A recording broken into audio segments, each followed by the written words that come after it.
지금 미국이 중국을 보는 것은 지금 첨단 산업을 제재를 하고 규제하는 것의 가장 중심은 지금 중국의 첨단 산업의 성장과 발전이 매우 빠르다라는 거. 미국이 중국을 왜 제재하겠어? 제재 안 하면 안 될 정도로 중국이 무섭다라는 겁니다. 중국의 AI, 중국의 드론, 중국의 빅데이터 이게 다 어디로 가겠습니까? 다 군사 기술로 갑니다.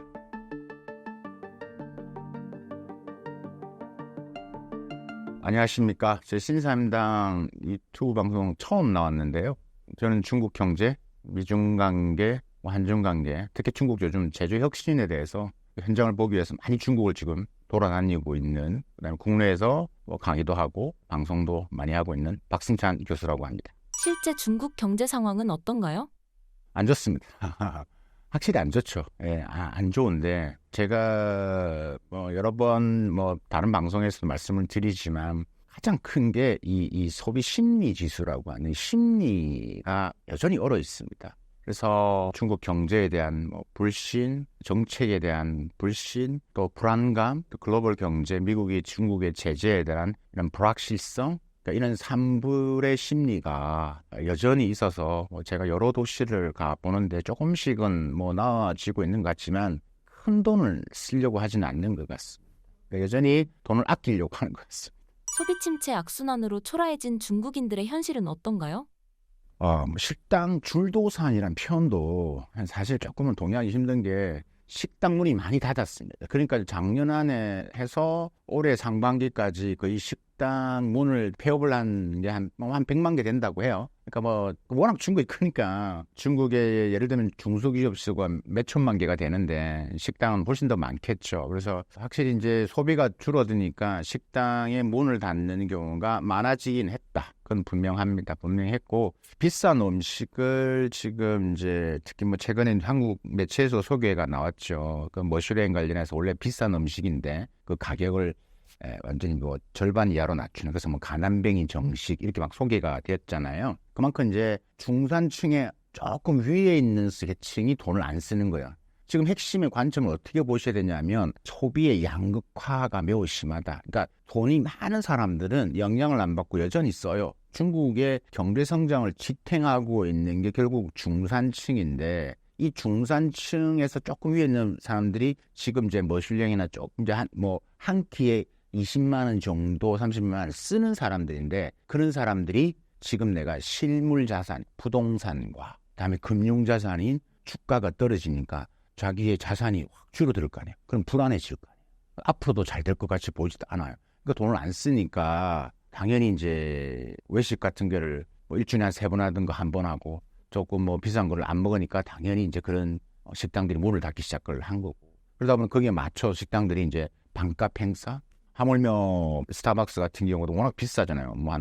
우리나라보다 한 잔이 더 비싸거든요. 그러니까 쿠폰을 발행을 해서 반값 하면 사람들이 전부 다 다운로드 받는다든가 이래가지고 하는 이런 소비 형태가 지금 일어나고 있기 때문에 제가 현장에서 느껴본 부분에 있어서는 완전히 고급 레스토랑이 아니고 조금 중산층에 조금 높여져 있는 있는 좀 비싼 가격 식당들은 직격탄을 맞았다. 그래서 이제 그런 기업들이 매출이 하락이 심하게 되고 임대료를 못 주니 그러니까 이제 자꾸 이제 문을 닫는 케이스가 많아지는 거고. 그러니까 또 이게 또 중국 전체적으로 봤을 때 1선, 2선, 3선 봤을 때 도시마다 다르겠지만 그 심각하게 이제 영향을 받은 데는 이제 많은 문을 닫게 되는 것들이죠. 그래서 어떤 지역 3선 도시 같은 경우 제가 가봤을 때는 백화점에 사람이 진짜 없는 게 많지가 않은 경우가 많이 있었어요. 그렇기 때문에 중국을 전체로 보기는 그렇고 지금 지역별로 소비가 안 되는 것은 분명히 일어나고 있고 중산층이 무너지면 중국 경제가 가장 어려운데 중산층이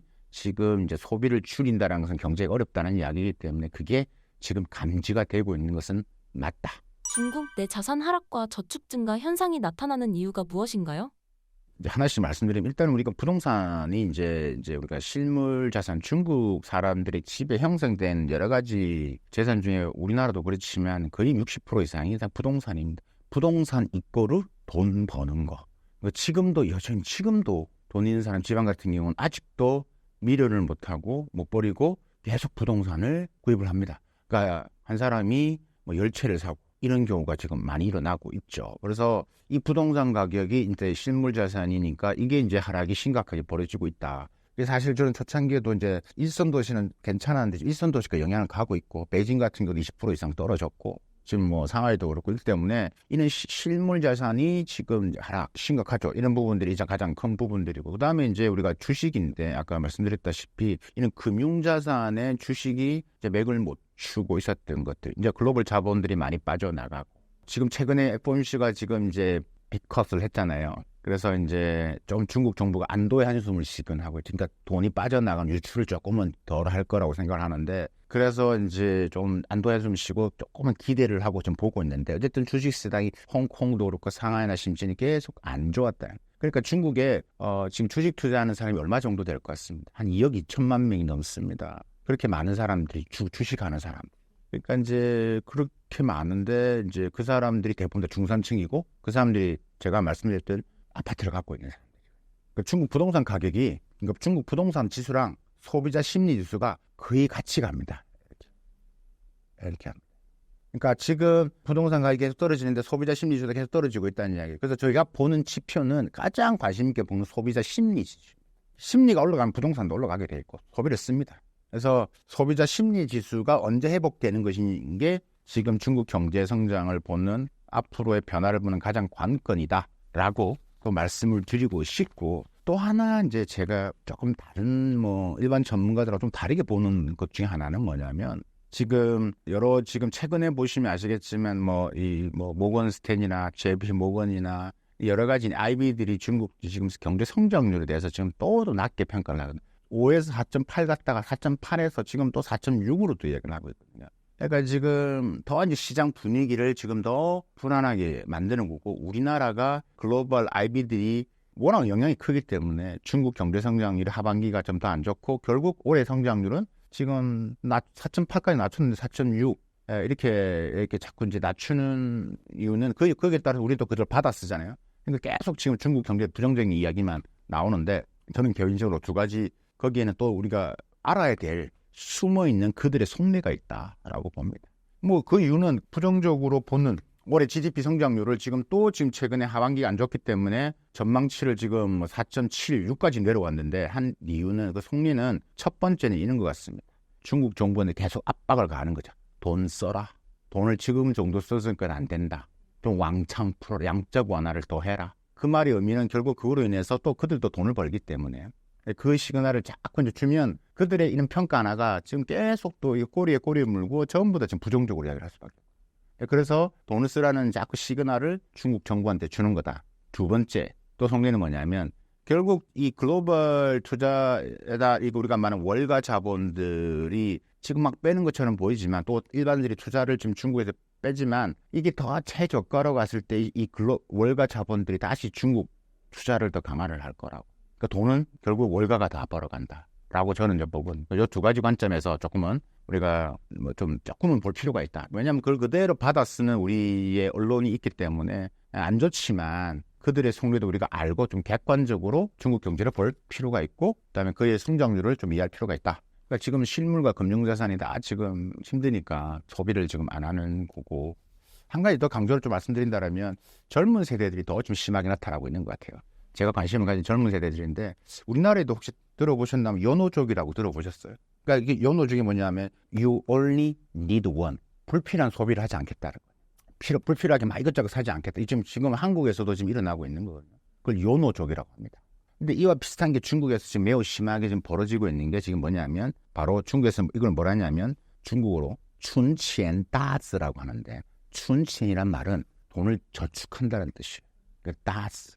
그러니까 그런 사람들의 모임인데 이게 춘치엔다즈라는 게 뭐냐면 내가 충동 구매를 하지 않도록 저축 목표를 정해서 하는데 이걸 혼자 못하니까 이런 커뮤니티가 만들어져요. 춘치엔다즈를 할 사람 모여 이래가지고 그럼 오늘 얼마 썼어? 어떻게 하고 밥은 어떻게 먹었어? 그럼 누가 알려줘요. 요즘 지금 1,000원짜리 밥을 먹을 수 있는 식당이 있다? 거기 가서 먹으면 반찬이 한 5개 나온다? 이런 걸 정보를 공유를 하는 거예요. 그러니까 충동 구매하지 않고 모아야 생존할 수 있다라는 이 젊은이들 사이에서 지금 이게 엄청 커뮤니티가 활성화되고 있는 것들이. 이걸 단면을 보더라도 그만큼 젊은이들이 지금 지금 취업하기 어렵고 지금 실업률이 심각하다는 것을 알 수가 있는 것들. 이것도 소비한 단면을 말씀드릴 수 있다. 라고 이제 줄 수 있을 것 같고요. 중국 부동산 시장의 하락세는 어떤가요? 가장 큰 부분들은 일단은 여러 가지 부분들이 있지만 가장 첫 번째는 이게 이제 부동산이 꺾이기 시작된 게 이제 한 2018년 기준을 넘어가서 2019년도로 가기 조금은 이제 흔적을 하게 됩니다. 그리고 코로나가 있을 때도 결국은 기본적으로 뭐 괜찮았는데 이게 1년이 지나고 2년이 지나가면서 매우 심각하게 이제 거래가 이제 안 되기 시작하는 것들이죠. 그러니까 이제 뭐 몇 가지를 하는데 일단은 너무 버블이 많이 꼈다라는 가장 기본적인 이유, 미국이 중국을 제재를 한다는 이유, 코로나에 대한 이유, 그러니까 이제 그다음에 글로벌 경기에 위축됐고, 그러니까 이 복합적인 이유가 지금 해서 지금 부동산 시장이 하락이 됐고, 이 거품 자체가 계속 경고가 되어 왔지만 이게 뭐 집을 하나 소유하는 것은 결국은 돈의 부자가 된 지름길이라고 생각하는 게 너무 평범했기 때문에 계속 시그널을 줘도 사람들은 계속 싸잡혔고 계속 사재끼다 보니까 부동산 디벨로퍼들은 계속 짓다 보니까 부동산이 디벨로퍼는 건물을 짓고 근데 돈이 없으니까 토지는 지방 정부한테 할 거 아니에요. 그러니까 지방 정부에서 토지를 받아서 건물을 지어서 이걸 분양을 하고 또 여기 지금 무조건 사야 된다는 사람이 있으니 팔리면 또 그걸 가지고 돈을 지방 정부에 주는데 여기서 하나가 이제 터져버리니까 이게 지금 그래서 지방 부채 그다음에 지방 그 디벨로퍼들 부동산 건설사들 그러니까 이제 이게 도미노처럼 일어난 것들이죠. 그러니까 그런 시그널에 대해서도 그러니까 중국이 너무 이제 괜찮다 하면서 이런 소비의 심리적인 부분에서 이걸 뭐 좀 약했던 것들이죠. 그래서 지금의 부동산 사태가 지금 벌어졌다. 뭐 이렇게 보시는 게 맞을 것 같습니다. 중국 수출이 감소한 주요 원인과 그에 따른 중국 경제의 변화는 무엇인가요? 그것도 복합적인 이유입니다. 수출이 중국은 수출로 해서 먹고 사는 나라였는데 수출이 안 되려 일단 글로벌 경기가 위축됐고 당연히 그다음에 미국과 유럽의 중국 제품에 대한 제재 그다음에 또 이 중국에 대한 뭐 일과 말한 반중 정서 그다음에 중국의 성장에 대한 불안감 여러 가지가 이제 복합적이었죠. 그래서 글로벌 이슈 지금 말씀드렸던 이런 것들 그다음에 결정적으로 이제 코로나 사태가 벌어지면서 중국 제조를 하는 생태계가 무너지기 시작했고 그다음 남아 도는 게 많으니까 뭐 이런 것들을 처리를 좀 못하고 있는 상태에서 계속 쌓여 있고 그러니까 이제 수출을 못하고 왜냐 항만이 멈춰 있었고 이런 이유로 인해서 이제 중국 수출이 계속 지금 뭐 둔화되기 시작하는 거죠. 그래서 대외적인 이슈와 대내적인 이슈가 합쳐지면서 중국 수출이 안 되기 때문에 결국은 중국은 사실 중국 수출이 떨어진 것도 중요하지만 중국은 그러니까 이 메이드 인 차이나를 통해서 수출로 올라가는 성장이 한계가 있다고 판단하고 계속 소비를 키워왔거든요. 그러니까 2019년도, 20년도, 21년도에도 중국 GDP 성장의 거의 70% 이상이 소비 내수가 지고 있었어요. 그 다음에 이제 수출하고 그 다음에 우리가 말한 고정자산 투자. 그러니까 GDP를 형성할 때 그렇게 이제 구성이 되어 있었는데 수출이 안 되니까 그래서 이제 근데 거기까지 소비까지 더 죽으니까 지금 경제가 좀 버겁고 지금 할 수 있는 것은 뭐냐면 결국은 이제 중국 정부가 투자를 해서 고정자산 투자를 하는 것들이죠. 다행히 지금 중국에 지금 많이 이 재고가 남아 돌잖아요. 그래서 이제 작년 재작년부터 해서 2022년, 23년부터 중국이 자꾸 밀어내기 수출을 하고 있는 거예요. 그러니까 작년 같은 경우도 중국이 꾸역꾸역 수출이 그래도 약간의 0.23%를 성장할 수 있었던 것은 그러니까 뭐 전기차, 배터리, 태양광 이런 것들이 전년 대비 2022년 대비 거의 20-30% 이상 성장을 했죠. 다른 제품은 힘든데.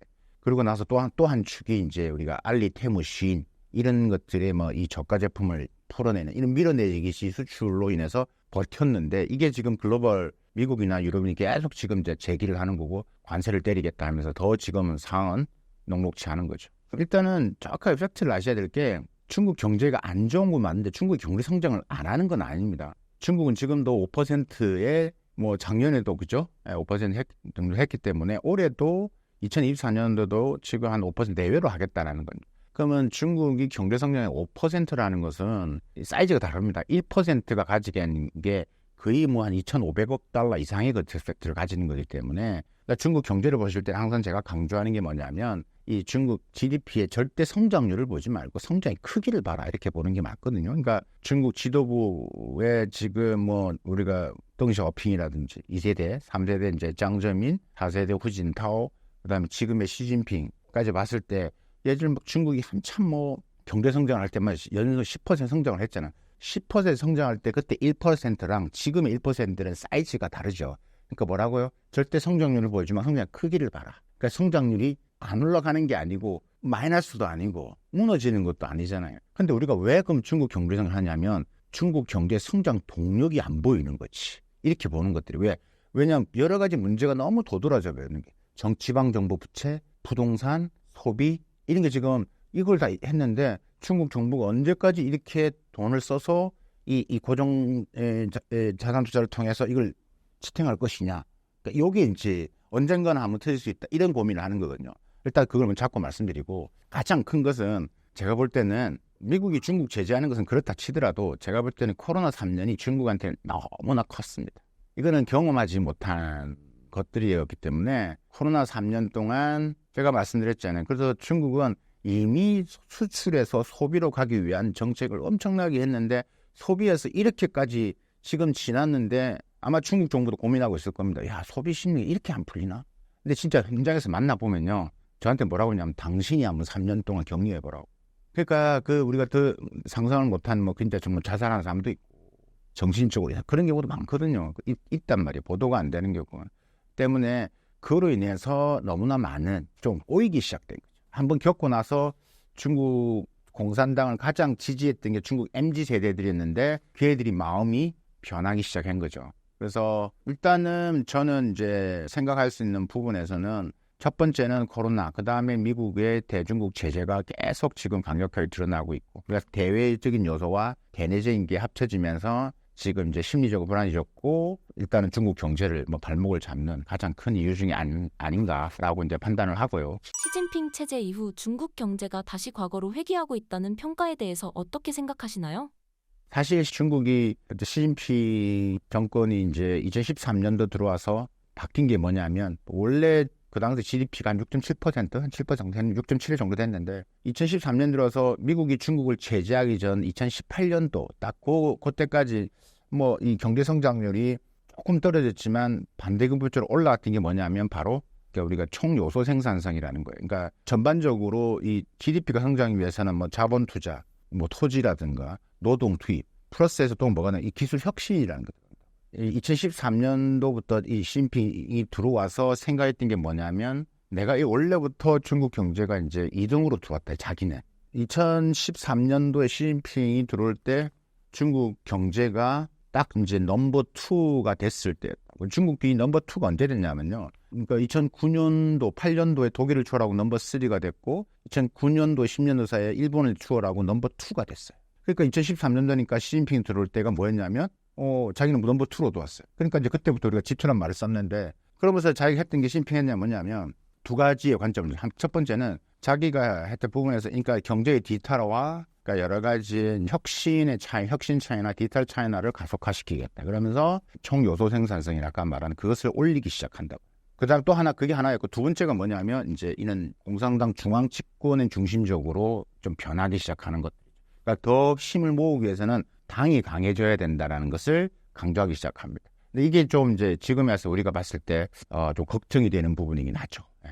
자, 그러면 일단은 첫 번째 거 말씀드리면 그렇게 쫙 성장률은 떨어지지만 규모를 봐야 된다고 했죠. 절대 성장률은 당연히 떨어질 수 언제까지 10% 성장을 할 수가 없습니다. 미국도 지금 1, 2% 하고 우리나라도 마찬가지입니다. 그래도 중국은 우리나라도 훨씬 더 큰 사이인데 5% 한다는 건 분명히 우리가 인식은 해야 된다. 그래서 절대 성장률이나 성장 크기를 봐라. 2013년도에 해서 지금 이제 쭉쭉 떨어지면서 성장률 떨어지지만 이 총요소 생산수는 기술 혁신 차이나 디지털 차이나를 외쳤던 시진핑이 요소 생산성 그걸 TFP라고 하는데 그래서 Total Factory Productivity라고 TFP라는데 이게 쫙 올라가기 시작합니다. 그러니까 이제 중국이 이때부터 디지털 차이나 혁신 차이나를 하기 시작하죠. 근데 2018년에 딱 왔을 때 미국이 중국을 때리기 시작합니다. 아시다시피. 그러면서 그게 좀 줄어들기 시작하죠. 그러니까 이제 혁신의 동력을 잃어버리기 시작합니다. 그러니까 본격적으로 미국의 중국 제재가 시작이 됐던 것들이죠. 그로 인해서 어떤 문제가 발생하냐면 이제 중국의 창업이라든지 벤처 창업, 그 다음에 이제 중국의 증시 이런 걸 창업을 지원하기 위해서 만들어졌던 베이징 증권거래소라든가 이런 것들이 타격을 받게 되고 또 말씀드렸다시피 이런 공산당 중앙 집권적인 이런 것들을 강화되다 보니까 플랫폼에 대한 제재도 같이 더해지고 이러다 보니까 이제 빠르게 내려가는데 2020년대 코로나 사태가 퍼졌어요. 그러니까 그게 맞물리면서 중국 경제가 이제 더 완전히 이제 엎친 데 덮친 격이 되는 거예요. 설상가상으로 이제 힘들어진 상황이 된 거죠. 시진핑 체제에 대한 중국 내 여론과 평가는 어떠한가요? 말은 안 하죠. 당연히 그런 시진핑 평가를 어떻게 하겠어요. 그런데 전반적인 느낌이 있는 거예요. 일단은 첫 번째는 코로나 봉쇄는 다 이건 아니었지 라는 것은 다 공감대가 있는 것 같아요. 말은 안 하지만. 제가 말씀드린 코로나 3년이 갖고 온 불신, 불안감, 불확신이 엄청 크다라고 했죠. 그래서 그게 그렇기 때문에 이런 것들에서 많은 사람들이 표현을 하지 않지만 정책에 대해서 이 불신이 더 강해져 가고 있는 것은 맞는 것 같다. 두 번째는 평가라고 했을 때 여론은 중국 여론은 뭐 당연히 공산당이 지고 있기 때문에 그건 뭐 그런 의미가 없는 거죠. 근데 우리가 내부적으로 봤을 때 제가 현장에서 본 느낌은 특히 젊은 친구, 중국 정부가 봤을 때 이 젊은 MZ 세대들이 가장 시진핑을 응원하고 충성을 하고 뭐 표현이 좀 그렇네요. 그러니까 시진핑에 대해서 많은 지지를 보냈던 게 중국 젊은 MZ 세대죠. 근데 그들이 지금 힘들어지고 있죠. 코로나 때문에 힘들었고 지금 경제가 안 좋으니까 일자리가 없고 일자리 있는 사람도 언제 내가 정리해고 당할 수도 모른다는 불안감. 그래서 제가 아까 말씀드렸다시피 이런 뭐 이 충동 구매를 하지 않기 위해서 춘시엔다즈라는 이런 커뮤니티를 만들어서 이렇게 살아가고 있는 모습. 졸업하고 할 게 없으니까 탕핑이라고 하는 그냥 놓자. 탕핑이란 말이 그냥 포기를 하는 거예요. 우리도 M4 세대라고 하잖아요. 그러니까 중국도 아예 모든 걸 포기하는 세대가 많아지는 거예요. 그리고 이제 진짜 뭐 캥거루족처럼 그냥 졸업을 하고 그 부모님 밑에서 살아가는 친구.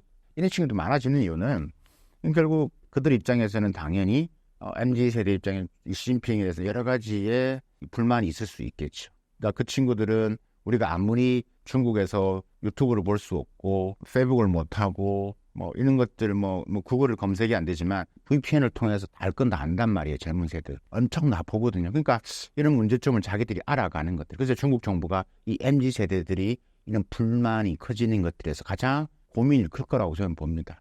평가가 어떠냐고 질문을 하셨는데 그 평가는 뭐 다시 좀 정리를 한다라면 아무도 그 이야기를 하진 않습니다. 하지만 제가 현장에 느낀 부분에서는 특히 MZ 세대들한테는 그게 보인다. 불만이 보인다. 왜냐하면 그건 자기의 생활과 바로 밀접하게 연결되어 있기 때문에. 왜냐하면 뭐 아까 말씀드렸다시피 예전부터 뭐 그들이 외쳤던 게 아중꺼라고 하죠. 아 중국 오빠 이런 걸 외쳤던 게 MZ 세대들이고 그들은 과거에 태어나면서부터 잘 살았고 부모가 경험했던 문화대혁명이나 대학 진운동이나 이런 천안함 사태는 경험하지 않고 태어나면서 잘 살았고 편하게 지냈고 여행 다녔고 이렇기 때문에 이런 체제에 대해 불만이 전혀 없었던 그런데 이걸 경험하니까 완전히 이제 이건 아니다 싶은 거겠죠. 지금의 이런 정책적인 방향성 그런 불만이 있는 것들이죠. 예전에 우리 코로나 사태 때 백지운동 시위했잖아요. 그게 가장 코로나 봉쇄를 풀었던 계기가 된 거예요. 젊은이 나와서 백지 시위를 한 거예요. 그게 이제 어떻게 보면 가장 중국 정부가 가장 두려워하는 게 MZ 세대라고 말씀드렸잖아요. 왜냐하면 가장 믿었고 가장 행동 대원이었는데 그들이 지금 가장 비슷해요. 그게 이제 백지 시위였고 그 표출대회에 나오는 부분은 중국 입장에서 결국 쉽지 않습니다. 그래서 아까 말씀드린 그런 여러 가지의 우리가 지금 보고 있는 이런 현상들, 경제적인 현상들을 보면서 그들이 지금 힘들어하고 있고 지금은 거기처럼 이렇게 뭐 갇혀 있는 게 아니기 때문에 뭐 행동으로 표출을 하는 것은 뭐 그냥 우리가 어느 정도 그냥 경제가 힘들다는 걸 외치고 있죠. 근데 그걸 체제로 연결시키지는 조금은 그건 변수가 크죠. 시진핑 체제의 지속 가능성과 향후 예상되는 어려움은 무엇인가요? 이게 하루아침에 바뀌진 않을 거고요. 그러니까 시진핑이 등장할 때부터 넘버 2로 들어왔고 내가 그래서 넘버 1을 만들어야 되겠다는 강력한 이 메시지 아젠다를 딱 쥐고 있기 때문에 그게 우리가 잘 아는 중국몽이라는 거죠. 중화민족의 부흥이라고 하는. 그게 흥국몽, 강군몽, 통일몽이라는 거죠. 그래서 계속 이제 우리가 부딪히는 게 이제 흥국이라는 게 원래 중국 1등이었어라는. 근데 그게 지금 앞에서 말씀 여러 가지 문제로 지금 멈춰져 있는 거고. 강군몽은 여전히 계속 강하게 지금 군대를 지금 강력하게 지금 뭐 키우겠다라는 거고. 이게 지금 바로 미국과 중국 간의 지금 충돌의 중심에 있는 거고. 그다음에 통일몽은 아시다시피 대만을 통일하겠다는 거예요. 자기 임기 내. 그러면 이제 시진핑 주석이 언제까지 집권을 할 것이냐에 대한 부분들은 저는 그렇게 생각합니다. 일단은 2027년도인데 이제 4연임이 될 것이냐 안 될 것이냐. 그게 중심에 이제 바로 이 대만 이슈가 있다. 그래서 매우 중요한 이슈고 지금 글로벌하게도 뭐 한국뿐만 아니라 글로벌에 매우 미국도 관심을 가지고 있는 게 중국이 대만을 어떻게 할 것이냐에 대한 매우 민감하게 접근하고 있는. 그래서 그 4연임이 그 핵심이 이제 그 대만 이슈와 관계 있다. 일단 그거를 이해를 하셔야 돼. 그래서 어쨌든 자기가 지금 생각했을 때 중국에 5명의 지도자가 있었지만 마오쩌둥은 중국을 만든 사람이었고 덩시아오핑은 중국을 발전시키기 잘해봤고, 짱저민이나 호진타오는 그 중간에서 의미가 있지만 그래도 우리가 세 사람을 이야기한다면 마오쩌둥이 중국을 만들었고, 덩시아오핑이 중국을 발전시켰고, 짱저민이 중국을 강하게 만드는. 그래서 이 강하게 만드는 그게 중국몽이고, 아까 중국몽 말씀드렸고, 이제 제가 말씀 강군몽이 이제 미국과 부딪히는 접점인데, 이 미중 관계의 가장 중심이 제가 이거라고 말씀을 드렸잖아요. 그러니까 지금 미국이 중국을 보는 것은 지금 첨단 산업을 제재를 하고 뭐 규제하는 것의 가장 중심은 이 지금 중국의 첨단 산업의 성장과 발전이 매우 빠르다라는 것. 그러니까 여러분 이렇게 생각하시면 되겠습니다. 미국이 중국을 왜 제재하겠어요? 제재 안 하면 안 될 정도로 중국이 무섭다라는 겁니다. 근데 이게 중국의 AI, 중국의 드론, 중국의 빅데이터 이게 다 어디로 가겠습니까? 다 군사 기술로 갑니다. 그러면 이게 지금 미국에서 봤을 때는 미국이 패권을 갖고 쥐고 있는 가장 핵심인 경제는 달러 패권이고, 그다음에 글로벌 영향력의 또 하나가 바로 군사 패권이에요. 근데 지금 달러 패권은 중국이 지금 여러 가지 디지털 위안화를 통해서 하지만 시간이 좀 걸릴 것이고, 또 군사도 마찬가지겠지만, 근데 디지털 위안화를 하는 속도보다 중국의 군사력이 증가하는 게 매우 빠르게 올라오고 있다. 특히 미래의 전쟁은 우리가 기존의 전쟁인 재래식 전쟁하고 다르기 때문에 그건 결국 반도체와 AI와 양자기술과 슈퍼컴퓨터와 이게 전부 다 연결되어 있다는 거예요. 그러니까 제재를 하는 거예요. 근데 그렇기 때문에 제가 화끈하게 말씀드렸지만 미국의 중국에 있는 첨단산업 제재는 계속 갑니다. 우리는 계속 힘들어지는 거예요. 그래서 강군몽에 대한 부분들이 지금 같이 맞물려 있기 때문에 시진핑이 어떤 어려움을 갖고 있냐. 이게 이제 계속 제재를 당하니까 일반 서민들이나 기업들 입장에서는 좀 힘들 거 아니에요. 왜 이렇게 만들었지? 자기들끼리 이야기하지 않겠어요? 근데 대외적으로 누구 때문이야? 공산당 때문이야? 이런 말을 하겠어요? 못한다는 이야기죠. 그렇죠? 그런 일 때문에 이런 경제의 어려움을 시진핑이 어떻게 잘 끌고 갈 것이냐가 이제 관건인 것 같고, 거기에 타이완 이슈가 이제 어떻게 변화되는 것에 따라서 하연임이 결정을 되겠죠. 그래서 그런 부분에 있어서의 좀 주목해서 봐야 될 것은 단순히 중국 경제만 보는 게 아니라 글로벌 부분에 특히 미국과 중국에 있는 변화의 스토리를 좀 같이 보는 게 좀 더 정확하게 중국을 이해할 수 있다. 시진핑 입장에서 미국 대선을 어떻게 볼까요? 이거 중요한 건데요. 지금 시진핑은 해리스를 응원할까요? 트럼프를 응원할까요? 시진핑 입장에는 당연히 해리스를 응원합니다.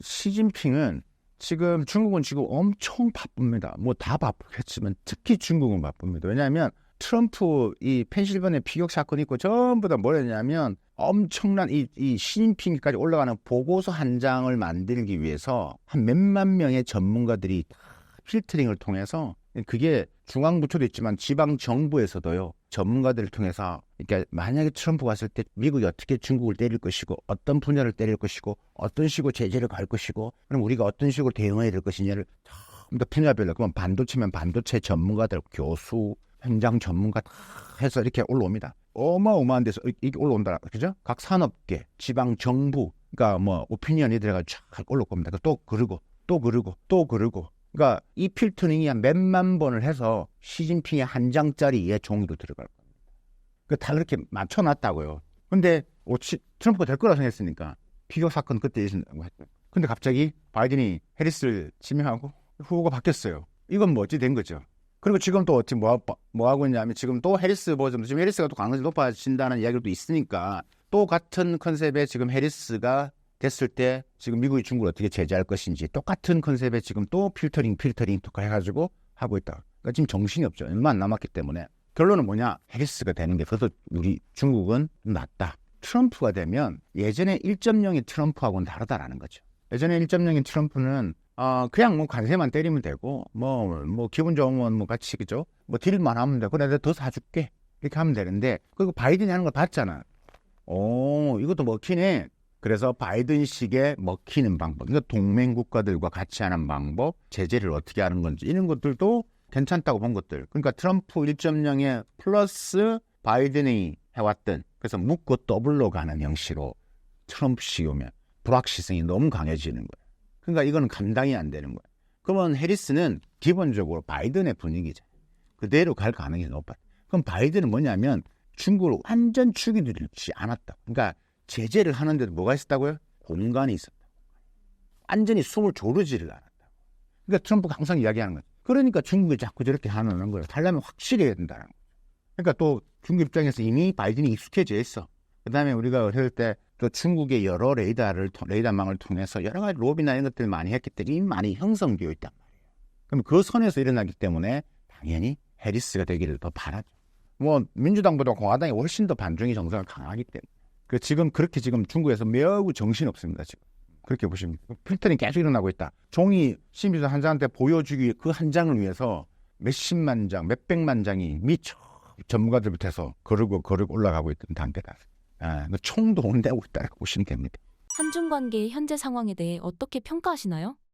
한중 관계는 정부가 지금 뭘 좀 하려고 하는 것 같습니다. 한중 관계를 다시 관리를 해야 되겠다라고 지금 생각을 하고 한중 관계를 관리를 위한 여러 가지가 지금 눈에 많이 보이긴 합니다. 왜 그러면 지금 정부 윤석열 정부에서 한중 관계를 좀 관리를 해야 되냐라고 이제 하는 게 보인다라는 게 무슨 말이냐면 한국과 중국 간에 5월 달에 한일중 정상회담이 있었고 그때 리창 총리랑 윤석열 대통령이랑 만나서 경색된 국면을 풀기 위한 것들이 노력이 있었잖아요. 그래서 뭐 2+2도 만들어졌고 고위급 정부 관료간의 군사나 외교나 이런 것들도 자주 만나는 것도 보이고 또 우리가 계속 지금 이야기를 했던 한중 FTA 2단계 협상도 이제 시작하려고 하고 있고 그다음에 또 민간도 여러 가지 지금 많이 좀 행사도 좀 많아졌고 그런데 그럼 이걸 왜 하려냐면 일단 그걸 아셔야 돼요. 첫 번째 네 가지가 있는데 첫 번째가 뭐냐면 일단 우리 정부가 왜 그럼 이렇게 한중 관계를 관리를 해야 되냐 이런 모드로 전환을 했냐 했을 때 네 가지 이유가 있다. 첫 번째 북한과 러시아 간의 군사 동맹처럼 보이는 이런 것들이 부담스러운 거죠. 이걸 말릴 수 있는 나라는 미국도 아니고 중국이라고 본 거죠.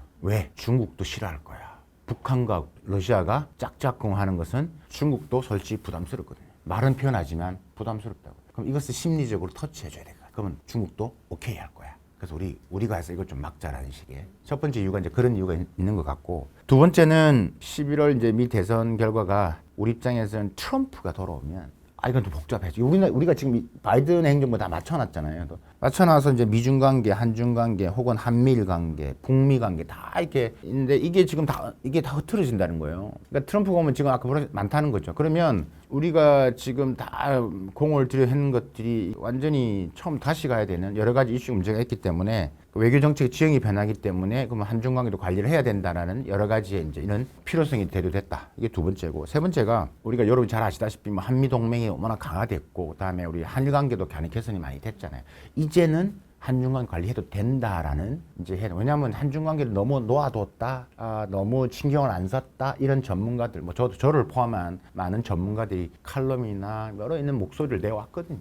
이런 거이기 때문에 이제 관리를 해야 되겠다. 이미 이제 이런 것들을 이제 우리 확실하게 해놨으니까 그런 필요성을 이제 한 것 같고 네 번째가 우리나라 입장에서 어쨌든 간에 이 경제적인 부분에서는 중국이 매우 중요하잖아요. 뭐 아주 미국에 투자를 많이 하면서 우리가 수출도 많이 하게 됐고 그래서 대중국 적자도 있었고 이런 뭐 파도가 좀 있었지만 그래도 우리나라 입장에서는 중국 수출, 그다음 중국 간의 투자 뭐 이런 것들에 대해서 여전히 우리한테는 가장 큰 경제 규모의 파트너 국가이기 때문에 이런 부분에 있어서의 우리가 미국만 보고서는 안 되겠다는 그러니까 우리나라 경제 성장이 가장 큰데 이런 부분에서 중국과의 경제 관리를 협력을 조금 더 만들어 가야 되겠다라는 것들 거기다 플러스 하나 더 한다면 중국이 기술 자립이 엄청 빨라지고 있고 거기에 따라서 메이드 인 차이나의 첨단 제품들 이 우리가 말하는 차이나 테크가 계속 이제 이게 성장을 하면서 한중 관계를 넘어서 글로벌 시장, 즉 제3국가에서 메이드 인 차이나와 경쟁을 하게 되는 경우가 점점점 많아지기 시작하는 것들.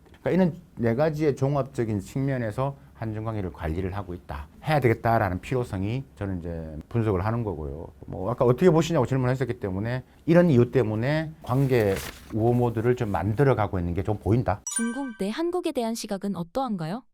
우리나라 반중 정서는 워낙 심한 거고 다 알고 계시는 거죠. 뭐 우리나라 반중 정서가 세계에서 가장 심하다고 말할 정도니까. 근데 또 한편으로는 중국 내에서 반한 감정 높지 않느냐라고 이런 말도 하잖아요. 제가 이번에 출장 갔을 때 우한에 있는 중국 전체 학생을 대상으로 이제 유학을 하는, 그러니까 한국하고 일본만 주로 유학을 보내는 유학원 대표님을 만났어요. 그래서 그분이 하신 말씀이 지난 1년 동안 일본으로 유학, 그러니까 한국하고 일본을 다 같이 하는데 일본으로 유학하는 중국 학생들이 한 10명 조금 넘는데요. 근데 지난 한 해 한국으로 보낸 중국 학생이 800명 정도 된대요. 훨씬 많은 것들이 있어요. 그러니까 여전히 한국을 좋아하고 한국에 대한 이미지나 이런 것들이 한류나 이런 것들이 분명히 있고 뭐 그중에서 아까 말한 반한 감정이 있는 사람 혹은 그런 우리가 흔히들 이야기하는 인플루언서들이 있잖아요. 그게 지금 이슈화되고 소개되고 있는데 뭐 당연히 뭐 한국을 싫어하는 사람도 있겠죠. 근데 우리가 그렇게 다 이해하는 것처럼 중국 사람은 다 뭐 한국 우리가 싫어하는 것처럼 중국 사람은 한국 싫어하는 것처럼 그렇게 보는 것은 옳지 않다. 제가 예를 들은 것처럼 1년에 꽤 많은 유학생을 보낸 단적인 예를 든 겁니다. 그만큼 그래도 일본보다는 뭐 한국을 많이 가고 싶어 하고 부모들도 그렇게 이야기를 하고 그래서 많이 보낸다고 한다. 그래서 뭐 정서적인 부분에서는 특히 지방 정부 간의 교류, 민간적인 교류도 지금 이제 조금씩 좋아지고 있다라고 볼 수 있을 것 같고, 근데 아직까지도 이런 민간 교류나 유학이나 이런 것들이 뭐 문화, 뭐 그다음에 뭐 민간 교류 차원에서는 이게 이 정치적인 영향을 많이 받기 때문에 또 언제 경색될 수도 있는 것들이잖아요. 그래서 항상 조심스러운 것들이죠. 왜냐하면 중국은 체제가, 그러니까 중국은 공산당이 만든 국가입니다. 체제라는 게 있기 때문에 그 체제에 대해서 원칙을 벗어나면 중국은 당연히 또 이제 우리하고 또 틀어질 수밖에 없는 거죠. 중국의 동북공정 논란은 어떻게 봐야 할까요? 그거를 자극하는 그런 일부의 유튜버들, 뭐 일부의 뭐 이런 인플루언서, SNS 인플루언서들이 그걸 이제 하고 그걸 이제 자기가 주목받기 위해서 하는 건데, 근데 그게 다라고 절대 보시면 안 된다라고 생각을 하는데, 그걸 보도를 이제 하는 것은 중국에 이렇게 반응 감정이 심하다라고 하는 건데, 그게 이제 그러면 동북공정, 문화공정 이런 것들은 중국 정부가 일부적으로 하고 있는 것도 있습니다. 분명히 역사를 왜곡하는 측면도 분명히 제가 볼 때는 이 논쟁이 될 수가 있습니다. 그러니까 이걸 어떤 게 관점이냐에 따라서 이건 학자들의 입장에서 이제 풀어 나가야 되는데, 그러니까 자기의 역사로 편입시키는 부분에서는 분명히 우리가 조금 짚고 가야 되고, 분명히 정부가 있으면 얘기를 해야 되고요. 뭐 동북아 역사재단 이런 부분 여러 가지 민간이나 학술 단체에서 당연히 옳고 그름을 따져야 되는 건 맞다. 근데 지금 말씀드렸다시피 뭐 김치가 중국 거다, 비빔밥이 뭐 중국 거다. 그러니까 김치가 사천 김치도 있거든요. 근데 완전 다른 거죠. 거기에 동의하지 않는 중국인들도 많습니다. 아니, 비빔밥은 전부 다 알지. 뭐 한국 비빔밥, 뭐 한국 가면 반드시 먹어야 될 게 한국 비빔밥, 불고기. 그럼 불고기도 뭐 나중에 중국인들이 이것도 우리 거다 이야기하죠. 우리가 고기 잘 구워 먹는. 이것 때문에 그렇게 우기는 유튜버, 우리가 자꾸 그걸 이슈화 시키면 시킬수록 더 좋아하는 것 같아. 근데 중국 일부의 생각이지 그 전체 그렇게 보시면 안 된다. 하지만 아까 좀 큰 차원에서야. 근데 그게 중국 정부가 그걸 이야기하지 않잖아요. 인플루언서나 중국에 있는 좀 팔로워들이 있는 친구들이 그구들이 이렇게 하는 거기 때문에 중국 정부가 하면 우리가 당연히 이야기하지만 그렇게 하지는 않거든요. 그러니까 그걸 너무 좀 확대 재생산할 필요는 없다. 그럼 서로 간에 불필요한 오해만 또 하고 있는 것 같다라는 생각이 듭니다.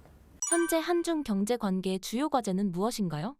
한중 관계 수기 32년입니다. 그 말이면 저도 한중 관계를 연구한 지가 30년이 넘었다는 이야기거든요. 근데 한중 관계의 원칙은 뭐였냐면 태생부터 한국과 중국은 다릅니다. 중국은 태생부터 뭐라고요? 공산당이 중국을 만들었고 사회주의 국가입니다.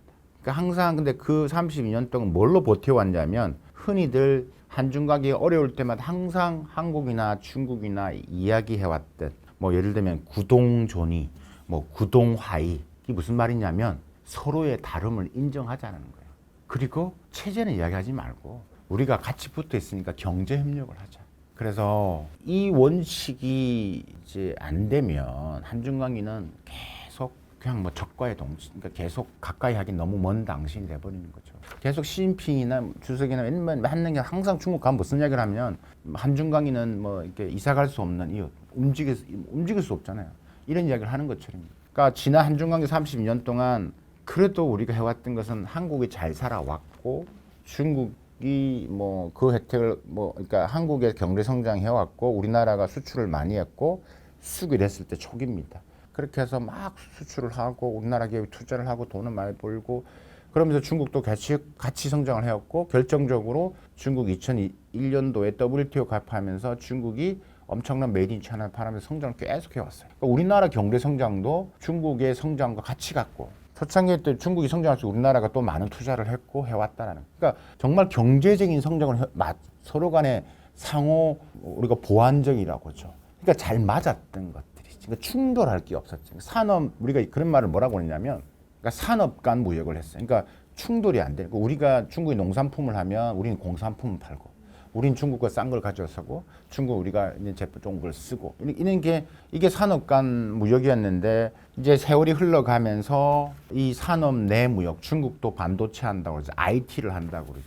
그러니까 점점점 발전할수록 이제 기술 자립이 되면서 한중 관계는 점점점 경쟁 구도로 가는 것들이죠. 좀 정리를 하면 첫 번째 한중 관계 좋게 하기 위해서는 다시 좀 정리를 할게요. 창피하면 한중 관계 좋게 하기 위해서는 서로가 다르다는 것을 인정하지 않으면 여전히 이렇게 갑니다. 그럼 어떻게 해야 되는데요? 우리가 그전 해왔잖아요. 구동하이, 구동존이 이런 게 뭐냐면 서로 다름을 인정하다. 그러면 이 정치 외교적으로 그것을 인정하지 않으면 계속 부딪힌다.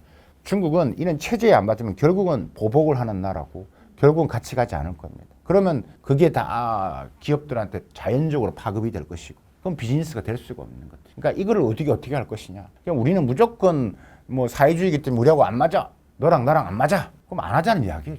그럼 아니 끊어야지. 그럼 그게 아니고 계속 그럼 잘해보자 한다면 그럼 인정을 하자는. 인정을 하자는 건 그럼 한국, 중국도 우리를 인정해야지. 우리 북한의 어려움을 인정을 하고 우리가 왜 이렇게 하는 인정을 해. 그럼 그게 외교죠. 그렇잖아요, 그죠? 그러면 그 부분에서 정치 외교적 측면에서 우리가 이 계속 32년 동안 해왔던 이런 구동존이나 구동화의 뭐 등등의 가장 원칙, 서로 다름을 인정을 하고 서로가 맞는 것부터 하자. 이게 구동존이 구동하이라는 거죠. 이런 것부터 우리가 고민할 필요가 있다. 이게 돼야지만 된다. 두 번째 그러면 이제 경제적인 측면에서 그럼 한다라고 했을 때 어떻게 되냐? 과거에는 아까 상호 보완적이기 때문에 서로가 다 맞았어. 고맙고 잘 네가 필요한 거 갖다 주고 내가 필요한 거.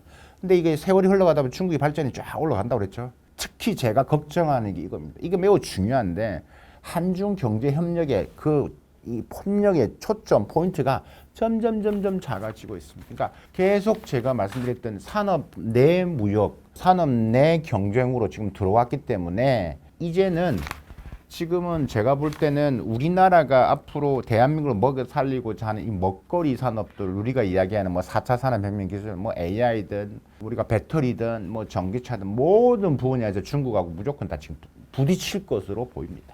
경쟁 가질 것으로. 그럼 협력의 이 영역이 매우 좁아진다. 예전하고 비해서. 그러니까 한중 간의 협력을 할 수 있는 공간이 이추어지는 것에 대해서 우리가 좀 더 고민을 깊게 할 필요가 있다라는 생각이 듭니다. 그러니까 이게 우리는 아직까지 어떤 착각을 하고 있냐면 아직까지 중국은 우리한테 기술이 저 밑에 있는 걔들이 저걸 어떻게 만들어. 그렇게 한순간 제가 장담컨대 앞으로 뭐 한 5년 내에 우리나라 제조업들 많이 무너질 겁니다. 그러니까 이미 차이나 테크의 공습이 시작됐고 저가의 공습이 아니라 이미 경쟁력도 있으면서 가격이 싼 제품들이 한국 시장을 넘어서 글로벌 시장에 하면 결국 우리의 대중국 수출이 떨어지는 게 아니라 대글로벌 시장도 영향을 받게 될 수밖에 없다. 그래서 일단은 정치 경제적으로 서로를 인정하는 것부터 좀 고민을 좀 해야 된다. 안 그러면 대화가 안 된다. 두 번째, 경제 규모의 부분에서는 과거의 상호 보완적인 것을 찾으려고 하면 점점 없다 이제는. 그럼 어떻게 되냐면 그러면 지금 우리가 협력할 수 있는 그러니까 특히 이제 제가 볼 때는 이제 특히 혁신에 대한 협력 부분들을 좀 강화시켜 나가고 같이 해서 제3국 시장 나가는 부분에서의 조금은 분야 영역들을 지금 좀 만들어 낼 수는 있을 것 같다. 예를 들면 이런 겁니다. 지금 중국의 배터리에 있는 뭐 전구체 기업들이 지금 미국의 IRL의 우회적인 방법으로 지금 우리 새만금에 엄청 투자를 하고 있고 한국의 LG화학이나 SK온이나 이런 여러 가지 이런 배터리 관련된 사람하고 전부 다 합작 조인트 벤처를 만들고 있거든요. 그러니까 서로가 좋기 때문에. 근데 그런 서로가 목적이 같은 지향한 분야에서 협력을 지금 일단은 빨리 가속화시키는 게 중요하다. 그래서 우리 그러면서 중국이 어떻게 성장하고 변화된 것을 쭉 더 안에 들어가서 볼 필요가 있다. 그래서 경쟁력을 더 찾아 나오고 기술 격차를 더 조금씩 앞으로 나가는 노력을 하지 않으면 그러니까 일반적인 제조 분야에서는 제가 볼 때는 더 심한 차이나 테크에 밀릴 가능성이 크다. 이거는 우리나라 경제 부분이나 이런 부분에서 특히 우리 기업 부분에서 매우 좀 주목해서 들으셔야 될 부분인 것 같습니다. 산산조각 나는 중국의 미래 이젠 알리테무도 안 먹힌다. 중국의 지옥이 일단 우리 신사임당 우리 시청자 여러분들 좀 이제 제가 설명을 드릴게 이 알테시톡의 공습이 일단 알테시톡이라는 게 알리익스프레스, 테무, 신, 틱톡샵. 근데 틱톡샵은 아직 안 들어왔지만 뭐 제가 보면 시간 문제라고 보고요. 좀 글로벌하게 보면 이미 알테시톡의 공습이 시작됐다. 제가 2차 공습이라 한 이유는 일단 그 구분을 좀 설명을 드려야 될 것 같아요. 알테시톡의 공습 1차는 우리가 작년부터 봐왔던 소비자에 대한 이제 여러 가지 이제 안전성 문제죠. 뭐 발암 물질이 나왔다 그런 부분에서 계속 이슈가 되어 왔잖아요. 이것도 그냥 계속 저는 생길 거로 보는데, 그러니까 저의 관심은 이제 이거로 인해서 지금 소비자 이슈가 막 지금 하고 있고 계속 보도가 되고 있고 하는데, 이게 이제 1차 공습이라면 사실 요 1차 공습과 함께 따라오는 2차 공습이 저는 더 무섭다라고 보고, 제가 이제 책에서도 이제 강조했던 게 알테시톡의 2차 공습이 이 나비 효과로 인해서 어떻게 퍼져 나갈 것이냐를 우리가 대비해야 된다. 이게 이제 우리나라 기업들의 영향도 큰데, 2차 공습이라는 것은 이런 겁니다. 예를 든다면 하나는 제가 볼 때는 뭐 이 앞으로의 구도가 예를 들면 쿠팡이랑 네이버랑 알리의 3강 구도의 유통 구조로 갈 것으로 보입니다. 그러면 지금 그 밑에 있었던 여러 가지 뭐 우리가 팀원이나 유메프 사태도 사실 생각도 못했지만, 그 팀원 유메프가 한 5등, 6등 정도 하는 기업이었거든요. 그러면 이제 우리가 뭐 10등 안에 저 밑에 있는 우리나라의 이제 이커머스 플랫폼들이 저는 합종 예능이 일어날 것으로 보여집니다. 그러면 일단 유통시장의 구조가 많이 변화될 겁니다. 거기에 따라서 뭐 유메프나 팀원 같은 사태를 또 비슷하게 경험할 수 있다라고 저는 판단을 하고요. 두 번째가 지금 어떤 거냐면, 우리나라의 지금 유통의 생태계 변화가 있고 제조의 생태계인데, 그러니까 제조의 생태계라는 게 지금 이미 많이 국내에서 만들어서 하고 있는 기업들이 사실 문을 많이 닫고 있거든요. 예를 한번 들어보면 다이소가 괜찮다라고 하잖아요. 다이소는 그렇게 이야기를 합니다. 우리요 메이드 인 차이나 30%밖에 안 써요. 그 다음에 다 한국선을 바꿨어요. 이렇게 말을 하는데, 만약에 이제 이 알테시토의 공습이 가속화되면 지금 그 다이소에 물건을 제공하고 있는 그 30%를 제공하고 있는 우리나라 중소의 기업들의 그 만드는 원부자재나 이런 것들은 다 중국산이다. 그러면 그 자체가 거기가 지금 힘들어서 무너지면 결국 다이소도 다시 메이드 인 차이나를 써야 돼요. 영향을 받을 수밖에 없어요. 그러니까 그다음에 신발이든 우리나라의 또 뭐 왕구든, 왕구는 지금 매우 심각하죠. 왕구 심각하고, 다음에 여러분 뭐 동대문 가보시면 공실료 심각하고요. 그 말테시 뭐의 공습이 지금 뭐 패션, 의류, 왕구, 그러니까 이런 부분에 있어서의 공산품은 이미 이제 무너지기 시작했다라고 이제 보시면 되고, 유통 부분도 제가 아까 플랫폼만 이야기했지만 이마트 같은 예를 한번 들어볼까요? 이마트 같은 경우도 지금 많이 매장 수를 줄이고 있거든요. 근데 이마트가 줄이는 기본적인 뭐냐, 판매되는 게 이 신선식품만 잘 팔리지 공산식품은 계속 떨어지고 있습니다. 이게 더 가속화될 가능성이 크다. 그러니까 이게 지금은 잘 안 보이는데 매우 심각하게 일어날 것으로 보여진다. 뭐 더 나아 설명드리면, 지금 이 유통 생태계를 지금 어떻게 바꾸냐면, 지금 우리가 인터넷 통신 사업자라고 하시는 분들, 자기가 쇼핑몰 만들고 그런 게 많았잖아요. 폐업 엄청 하고 있습니다. 다 중국 물건 떼다서 했는데 그거 직접을 해버리니까 당연히 영향을 안 받겠어요.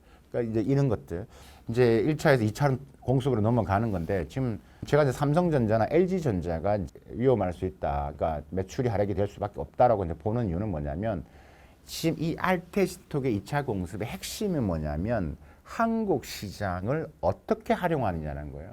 그들 입장에서 이 한국 이 시장은 일단 이커머스의 GMV, 그러니까 이 규모가 우리나라가요 전 세계에서 글로벌 이커머스 이 GMV라는 거래량에서 한 5등 정도 합니다. 대단하죠. 그만큼 온라인 쇼핑을 많이 한다는 거예요. 오, 크네? 근데 또 하나 목적이 있습니다. 한국의 물류가 너무 잘 돼 있어요. 그러면 지금 알리나 테무나 뭐 시인도 마찬가지지만 한국에 지금 들어오는, 그다음에 활용하는 부분에서는 지금 한국의 물류를 활용하는 것이 있다라는 게 물류 창고 이야기도 중요한데, 그러니까 한국에서 글로벌로 나갈 수 있는 여러 가지의 이런 인프라와 물류 창고가 또 가격적인 부분들, 이런 부분에서 훨씬 더 경쟁력이 있다라는 것들이죠. 그러니까 예를 들면 이런 거죠. 중국에서 알리 제품이 한국에 와서 인천에서 배 타고 와서 중국에서 배 타고 인천에서 바로 비행기로 갈아탑니다. 그리고 북미로 가고 유럽으로 갑니다. 근데 그게 훨씬 싸다는 거예요. 또 그게 통관도 잘 된다는 거예요. 플러스 또 세 번째가 이제 이 한국이라는 이미지죠. 아까 K 컨텐츠도 있을 것이고 한류라는 게 있기 때문에 등등의 이제 한국 시장은 뭐 지금 일부 전문가들이 이 알테시톡의 공습이 오래 가지 않을 것이다. 부정적으로 보는 이렇게 하는데 저는 그렇게 보지 않는다. 일단 말씀드리고, 그럼 이제 돌아와서 요 배경을 좀 설명을 드리는 이제 이런 그런 이유고요. 삼성전자, LG전자의 핵심은 뭐냐면 우리가 RT시대 공습을 절대 초저가로만 보시면 안 된다. 얘들이 꿈꾸는 게 뭐냐면 핵심이 물류 창고인데 물류 창고를 얘들이 어떻게 구축하냐에 따라서 앞으로의 알리 테무의 방향성이 설정이 되는 거고요. 그 물류 창고에 어떤 제품들을 갖다 놓느냐에 따라 달라지는 겁니다. 제가 생각할 때 알리나 테무의 꿈꾸는 것은 뭐냐면 쿠팡의 이런 로켓 배송까지는 아니더라도 일일 배송까지를 만들려고 합니다. 그러면 물류 창고를 만들 것이고요. 지금 물류 창고를 보기 위해서 매우 지금 뭐 어떻게 둘 것이냐. 그러니까 예를 들면 뭐 평택만 둘 것이냐, 평택 인천만 둘 것이냐, 아니면 대전도 만들고 대구도 만들고 저 양산 이렇게 만들 것이냐. 그게 지금 어떻게 하느냐에 따라서 대충 얘들의 속내를 알 수 있을 것 같아요. 무슨 말이냐면 여기다가 물건을 갖다 놓는데 어떤 제품을 갖다 놓을 것이냐면 기존 초저가 이런 제품도 있겠지만 한국 시장에 맞는 예를 들면 한국의 1인 가구가 엄청 많습니다. 근데 엄청 가격 경쟁이 있는 1인 가전 제품 같은 경우는 대표적인 뭐 메이디라든지 메이디라는 회사가 얼마나 대단한 회사냐면요. 메이디에서 예를 들면 내가 나의 맞춤형 세탁기를 주문하면 내가 빨간색의 세탁기를 주문하면요. 그게 T+3 모델이라고 하는데 내가 주문을 하면 내 스마트폰으로 지금 그게 만들고 있는 것을 내가 직접 확인할 수가 있습니다. 그러니까 가는 게 보입니다. 근데 메이디라는 회사는 글로벌 회사거든요. 잘 모르시겠지만 메이디라는 회사 아시는 분 아시겠지만 메이디라는 회사가 그러니까 LG나 삼성도 인정을 하는 어마어마한 회사입니다. 그 애들 제품이 우리 평택에 우리 인천에 들어온다는 이야기입니다. 네, 들어온다는 이야기입니다. 그 들어오는 것은 한국 시장도 팔기도 하겠지만 또 어디를 팔아요? 여기서 글로벌로 나가는 것들이죠. 여러분 우리나라에서 로봇 청소기 1위 기업이 삼성도 LG도 아닌 로볼락이라는 회사가 있습니다. 중국 회사입니다. 삼성전자와 LG전자의 로봇 청소기보다 더 비싸게 팔립니다. 믿으시겠습니까? 팩트입니다. 우리나라 사람이 중국의 로봇 청소기를 삼성, LG전자보다 더 비싸게 산다고요? 그렇습니다. 그만큼 그럼 왜 삽니까? 좋으니까 사겠죠. 그러니까 그런 것처럼 지금 메이디나 하이야 이런 제품들이 우리에 들어와 있고 그러면 이건 직구로 들어오는 거기 때문에 우리 하이마트에서 사는 것보다 더 쌉니다. 그럼 이제 또 나비 효과를 또 이야기해 볼 거예요. 그럼 하이마트도 매출이 줄어요, 안 줄어요? 하이마트도 줍니다. 그러면 그렇게 팔면 그럼 우리 입장에서는 훨씬 더 이게 가격 경쟁이 있으면서 이 자체가 워낙 유명한 거 잘도 만들어. 1인 가구에서 돈 아껴야 되는 거 아니에요. 근데 이게 정말 우리가 봤던 한 번 쓰고 버릴 제품이 그런 거 다르다고요. 그러니까 알티스톡의 공습, 2차 공습은 우리가 상상하지 않은 다른 공습이 나비 효과가 온다고. 그렇기 때문에 LG전자나 삼성전자는 이 매출의 부분에서 영향을 받을 수밖에 없다. 중국 이커머스의 성장 과정과 성공 전략은 무엇인가요? 그러니까 이 중국의 마케팅, 이 알티스톡의 마케팅 각 플랫폼마다 달라요. 이것도 긴데, 그러니까 공통점을 이야기를 한다라면, 지금 이 알티스톡이 하고 있는 것은 뭐냐면, 일단은 흔히들 중국 이 플랫폼 기업들이 잘하고 있는 바로 이 샤오첸이라는 건데, 그러니까 돈을 지른다는 이야기입니다. 돈을 불지른다는 이야기입니다. 그래서 경쟁자를 뭐 한다? 죽여버리는 겁니다. 그다음 내가 가격을 내가 좌지우지하는 겁니다. 그래서 이 테무가 그렇게 싼데 미국의 슈퍼볼 광고에 초당 몇십억 불 뭐 광고했다 이런 이야기 들어보셨죠? 그러니까 그게 어마어마한 거죠. 그러니까 이런 마케팅 부분에 있어서의 부분들 알리가 들어와서 우리나라의 뭐 대표적인 영화배우 예를 들면 뭐 한국의 우리가 대표적인 영화배우인 마동석 씨를 고용을 해서 그다음에 탕웨를 해서 지금 지하철 광고나 보시면 다 있잖아요. 그러니까 지금 이 애들이 사실 특히 알리 테무의 알토시 톡 이게 우리나라의 지금 공습 1차 공습은 지금 우리가 2023년도 연말부터 해서 막 난리가 나기 시작했는데 사실 이 구매 건수나 그다음에 구매 수량으로 봤을 때는 이미 2021년, 22년도 이미 미국 직구를 넘어섰었어요. 또 우리가 별로 주목을 안 했던 것뿐이에요.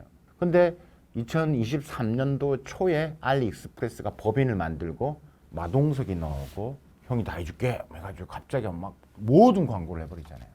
그러니까 이제 지금 뭐 다 이렇게 쏠리면서 나타나는 것들이죠. 마케팅을 하니까. 근데 그런 부분에서 이제 마케팅을 이제 하는 거고, 이제 그게 이제 중국 스타일이 하고 있는 샤오첸의 부분들. 두 번째가 이 알테시톡이 그냥 쇼핑 플랫폼이 아니고 그냥 테크 기업입니다. 빅데이터에 기반한 알고리즘이 어마어마합니다. 그러니까 이미 자국 내에 했던 기본, 그다음에 지금 알리가 150개 나라에 나가 있고 지금 테무도 72개국에 이미 나가 있다는 거죠.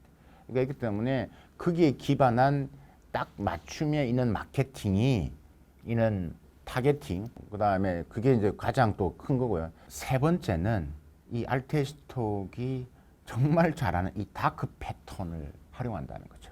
그러니까 어떻게 보면 소비를 하게끔 만드는 여러 일종의 속임수 같은 거예요. 그런 인터페이스를 이제 다크 패턴이라고 하는데 그걸 통해서 그게 여러 가지가 있죠. 뭐 게임을 유도한다든가 그렇게 해서 또 구매를 유도하는 이런 마케팅 전략 엄청 잘하죠, 애들이. 그러니까 이제 그런 마케팅 전이 세 가지 부분에서의 특징을 좀 가장 크게 잘했다라고 보여지는 거죠. 중국 이커머스 플랫폼 성장에 대한 미국의 규제와 반응은 어떤가요?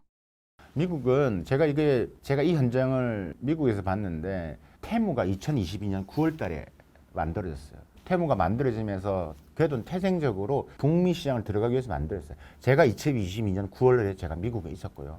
2023년 8월에 제가 한국에 들어왔는데 그 1년 동안 테무가 어떻게 미국 소비자들을 중독시키는지를 제가 현장에서 봤거든요. 그때 이제 야 이거 한국 오겠다. 한국 올 것 같다. 한국이 어떻게 갈 것 같다는 걸 생각했고 그때 제가 칼럼을 쓰기 시작했던 거죠. 그러니까 뭐 미국에 있는 여대생 같은 경우는 다 이 스마트폰에 쉬인과 테무 앱이 다 깔려 있어. 10명 중 8명. 100불 정도면 가지각색의 디자인의 뭐 청바지에 모자, 액세서리. 그러니까 여대생 그 뭐 인플레이션 심한데 미국 여대생이 지금 반드시 있어야 될 앱 중에 하나죠.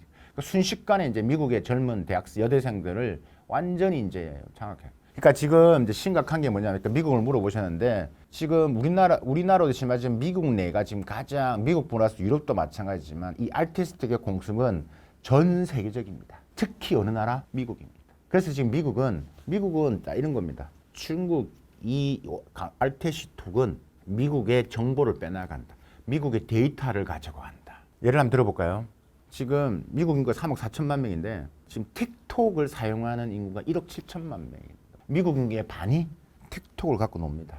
그 틱톡의 앱 위에 얹혀놓은 게 틱톡 샵입니다. 그러니까 1억 7천만 명의 정보가 들어가지 않냐. 그래서 하원 청문회에서도 계속 틱톡 CEO들은 그런 이야기 하는 거 아니겠습니까? 이 정보를 너가 어떻게 빼누를 등이 있냐. 우리는 본사가 중국이 아니라 지금 싱가포르이다. 이렇게 하고 있는 것 때문에 계속 그 첫 번째 이슈. 두 번째는 뭐냐면 바로 이제 미국이 지금 뭘 하고 있냐. 면세 한도를 줄이는 거죠. 너무 싸니까 그러면 세금을 안 내고 들어오니까 미국의 면세 한도가 뭐 워낙 한 800불 정도 되는데 이걸 이제 줄여야 된다. 그렇지 않으면 너무 이 저렴한 중저가의 중국산 이 택배가 들어오면 결국은 그 안에는 그 어마어마한 게 뭐가 들었냐를 외치고 했던 게 바로 로버트 라이저의 이야기거든요. 그래서 이제 그런 이제 관세, 이제 직구로 들어가는 부분에서 무관세 부분들을 조정을 하는 것들. 그다음 첫 번째 아까 데이터 문제, 세 번째는 통관에 관련된 여러 가지 규제들, 뭐 등등 여러 가지에 지금 미국은 중국산 이 이커머스 플랫폼에 대한 규제가 본격화되고 있다. 우리나라도 그걸 보고 있습니다. 우리나라는 한 150불 정도거든요. 그래서 이제 그것도 제가 볼 때는 어느 정도 시간 문제다라고 보여집니다. 우리 정부에서 여러 가지 벤치마킹을 하고 있을 겁니다. 향후 중국 이커머스 시장에 대해 어떻게 전망하시나요? 중국 이커머스 시장, 지금은 중국 이커머스 시장도 좀 소비에 힘들기 때문에 예전만큼의 볼륨이 나오긴 힘듭니다. 그럼 뭐라고요? 나가야 되는 거예요. 그래서 지금 알테시톡을 중국에서는 뭐라고 그러냐면 4마리의 작은 용에 비유를 합니다. 그러니까 이 애들이 나갈 수 있도록 엄청 지원을 합니다.